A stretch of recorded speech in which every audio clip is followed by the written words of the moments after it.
এই কুলের আচার আমরা ছোটবেলায় অনেক খেয়েছি। আগে ছোটবেলায় যখন স্কুলে যেতাম তখন ঠেলাগাড়ি করে এমন আচার স্কুলে বিক্রি হতো। আমি তো এমন আচার প্রতিদিনই খেতাম, খেতে কিন্তু দারুণ লাগতো। কেন সেই দোকানের আচার খেতে এত টেস্ট হয়, আজ সেই রেসিপিটাই তোমাদের সাথে শেয়ার করব। ভিডিওটা তোমরা পুরোটা দেখবে, ভিডিওটা স্কিপ করলে তোমরা কিছুই বুঝতে পারবে না।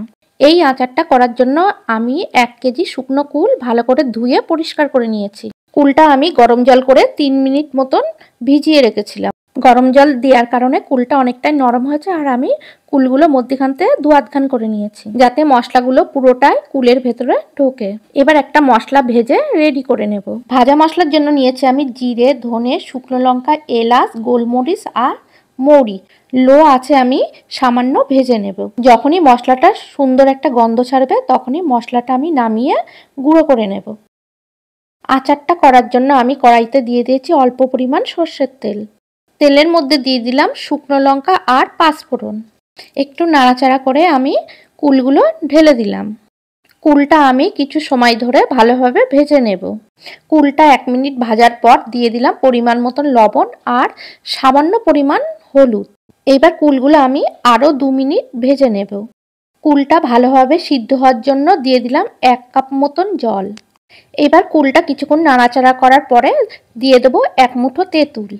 এই তেঁতুলটা দেওয়ার কারণে আচারের স্বাদ আরও দ্বিগুণ বাড়িয়ে দেবে। তোমরা তেঁতুলের বিচি সমেত না দিয়ে তেঁতুলটা ভিজিয়ে রেখে জলটা দিতে পারো।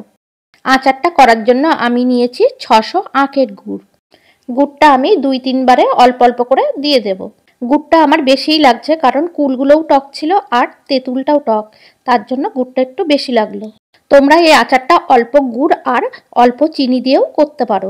আচারের স্বাদ আরও দ্বিগুণ বাড়ানোর জন্য আমি দিয়ে দিয়েছি 1 চামচ বিট লবণ। আচারটা 10 মিনিট নাড়তে নাড়তে অনেকটা শুকনো হয়ে এসছে, কালারও চলে এসছে। যখন আচারটা নাড়তে নাড়তে অনেকটাই আঠা হয়ে আসবে আর কালারও চলে আসবে তখন বুঝে নিতে হবে আচারটা রেডি হয়ে গেছে। আচারটা নামানোর আগে দিয়ে দিলাম 2 চামচ সেই গুঁড়ো করা মশলাটা। ঠেলাগাড়ির আচারগুলো ঠিক এইভাবেই করে, তার জন্য খেতে এত টেস্ট হয়। এই আচারটা আরও 2-3 দিন রোদে দিলে এর স্বাদ দ্বিগুণ বেড়ে যাবে। আমার রেসিপিটা ভালো লাগলে সবাই আমার পাশে থেকো।